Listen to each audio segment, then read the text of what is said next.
author DL Tillery here, the Mistress of Horror, and welcome back to my channel. Before we get started, how about you press that subscribe button and ring that bell so you know when I'm uploading new videos.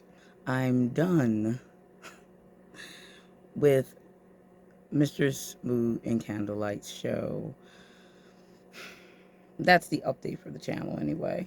Plus, I'm going to talk about the Gothic Hearts reading challenge and where I am so far. So, about the channel update.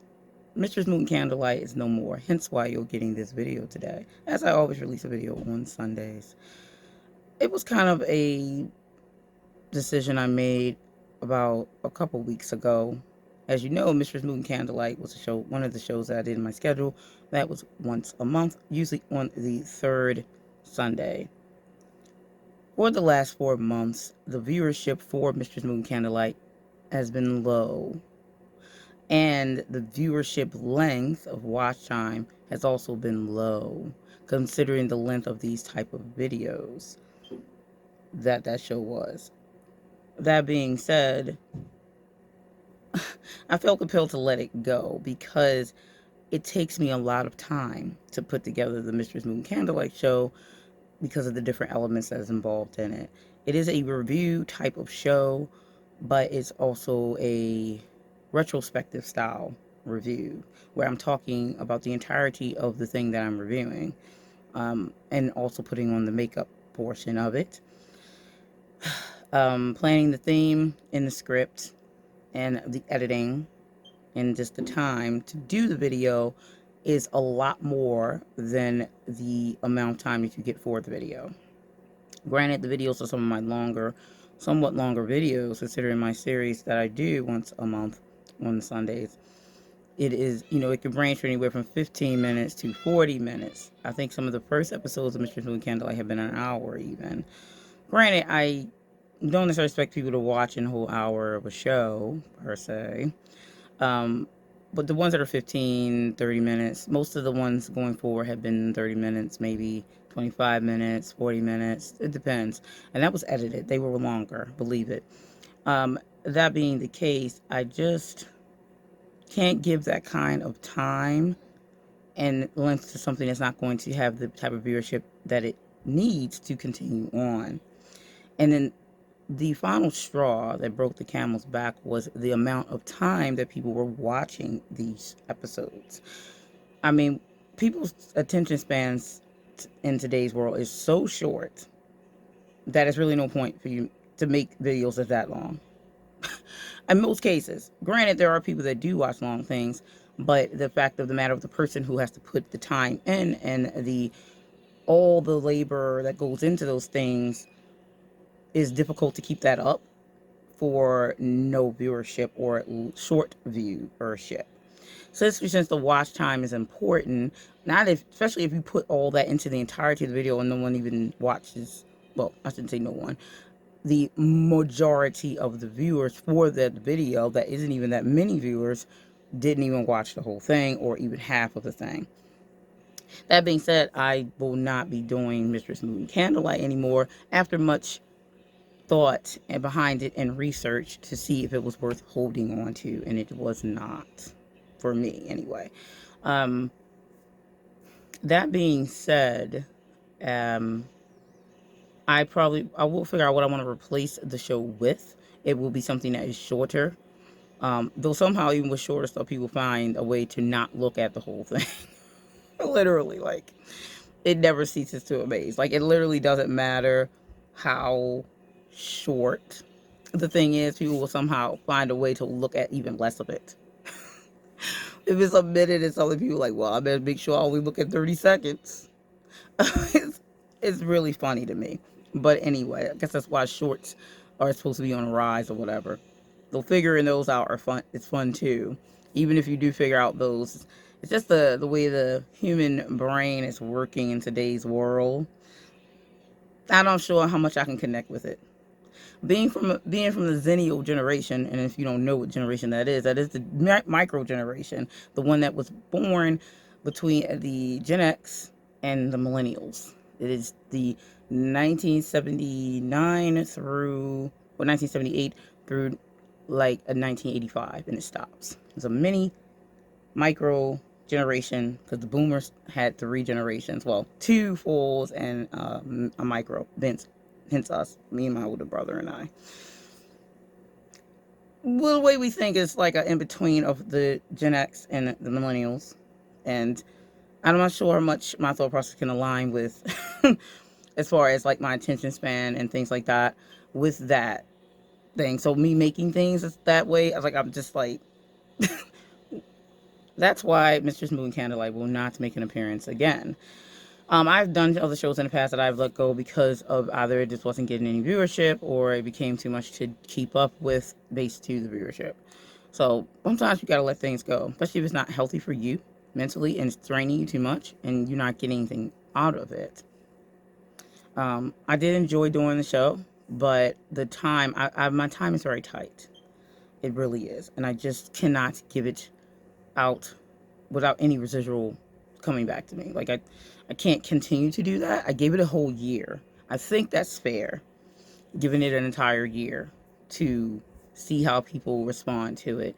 It have responded to it very specific ones, but, you know, and I rotated it to be movie, book, and video game.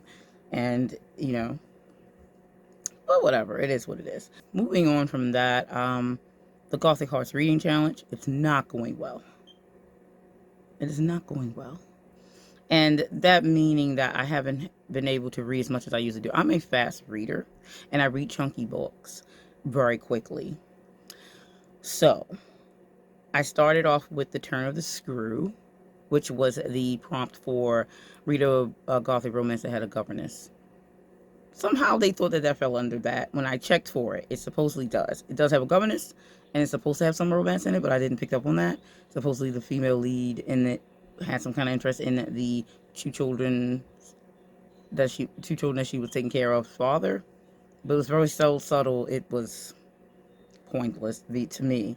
The writing was not good in my opinion. I did not like it. I did not enjoy it. So that was hard to get through, which I'll talk more about it when we do our live stream thing in March. I think we're doing it in March. It could be April. I'm not sure. We'll have to get with Regina on that one. But yeah, I did not enjoy Turn and Screw. I'm quite sure I read it when I was a teenager. I just did not recall it, probably because I didn't like it then either. But I did not like it. And it's short. It took me an entire week to get through it. So the first week of the challenge was a bust because this is a short book that's 96 words. And I'm sorry, 96 pages, and it took me a week because it was like pulling teeth without Novocaine. Like, there's people that enjoy it, but I think they kind of want to enjoy it because it's a classic and they want to feel like, oh, I'm intellectual because I read this book. No, I have a high IQ. It has nothing to do with that. It's just not good. Like, the writing's no good. Like, I'm sorry. I think I'm struggling with books that are from 18 something or before. And I have plenty of books in my library that are from those certain times, but I probably prefer ones that are more thesis-based or nonfiction based reads, because of a lot of the writing is does not fit to my type of fictional reading. I don't connect with it. As I found out as I got older, because when I was a little bit younger, was kind of into that, and I just some of the stuff just not resonating with me for different reasons. This one wasn't to do with the other reason of the other book I had from the challenge from last year. Some of the older books I was trying to read from last year were not that old, but they were like early 1900 something. Like, I think it was like 1920 in one case, and it was just too much racism, like, because it was okay to do that as far as they were concerned. In the book, I just couldn't read it. It was just vomit inducing. I DNF'd one because of it. I just couldn't with it anymore. Like, it's the wording and the tone and the way, which is at the time would make sense. I'm not knocking it for being the time it was written, but it doesn't mean I want to read it either. So, yeah. That being said, I did not like Turn and Screw, so that took me a whole week to get through it. Just terrible. Now, the other problem is that my schedule is very busy right now. As you know, my dark romance collection comes out on the 28th of this month, and the pre-order opened on Valentine's Day 14th. I have to do all the formatting myself, which I still have to upload the final version, and I'm on a deadline. So I'm quite focused on getting that finished because it's a must now. It's no choice here. And I did the cover, so that I was working on that myself. My first time me doing a cover that was going to be published, and also my first time doing formatting. Because my formatter was going through stuff and moving and things, and she couldn't work on it for me, so I had to do formatting myself. So learning that and doing that for the first time does take more a little bit of time, plus my poetry stuff with that. So it's kind of integrating into my time for reading, and I have a regular life busy schedule as it is. If you aren't aware of that, I run my own business and I am starting another business. So I work 5 days a week, like all day, early morning, go to work, get home in the evening, close to the evening.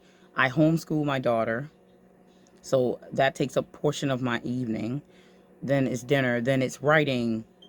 If I have reading time, it's really short. Usually before bed. I do stay up late because I also work out in the evening. So my schedule is quite busy, and this is constant every day. And then on the weekends, I can have more time to write and to read, but I can't just give like an entire day to sitting reading. I do try to do that some days, stay in bed, just read. But as of late, because of these extra things, it's not been that simple. So the second week, which we're at the end of, technically, yeah, we're at the end of that, has also been kind of rocky. But the second book that I'm reading, which, right, I'm only on the second one, and I had 8, not 7 books, because we had 7.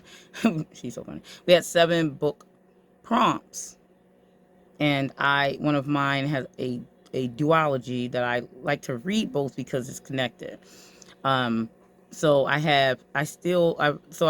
reading the second book, which is Moonseed Manor, and it's pretty good. I really am enjoying it. The reading is easy and flowing, very good. And that's the one for having the estate in it. Very good. So I'm almost done it. I still have at least 150 pages left of it.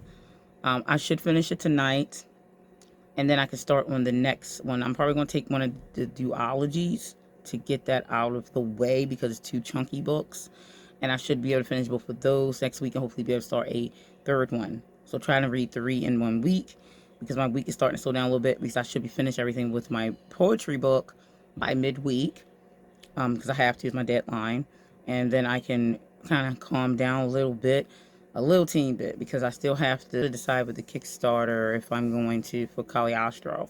So that would have to go live the first or second week of March, and I will have to see if that's going to happen. Cagliostro is coming out either way, with or without the Kickstarter.